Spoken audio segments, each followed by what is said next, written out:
তিনি আমাকে আপনাকে ভাই বলে সম্বোধন করেছেন।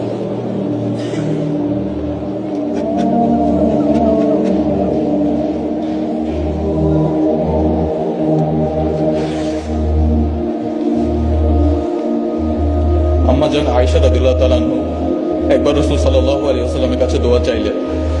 তিনি এমন মন ভরে দোয়া করলেন যে আম্মা জান খুশিতে হেসে ফেললেন।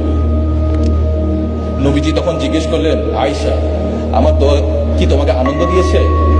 আম্মা জান বললেন, অবশ্যই। তখন তিনি বললেন, আল্লাহর কসম, আমি প্রতি সালাতে আমার উম্মতের জন্য ঠিক এই দোয়াটিই করি।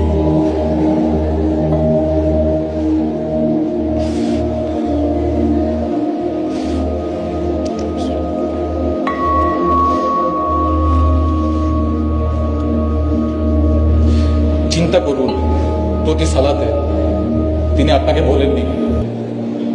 1400 বছর আগে মদিনার নির্জন রাতে যখন সবাই ঘুমিয়ে, তখন একজন মানুষের চোখ ভিজে যেত আপনার ফিকিরে।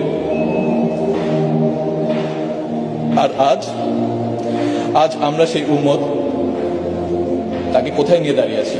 কিন্তু আজ যদি রাসূল সাল্লাল্লাহু আলাইহি ওয়াসাল্লাম ফিরে আসতেন, যদি তিনি দেখতেন তার সেই আদরের উম্মতের মসজিদগুলো আজ ফজরের সময় খালি পড়ে থাকে, যদি তিনি দেখতেন তার ভাইয়েরা আজ অশ্লীলতায় মত্ত,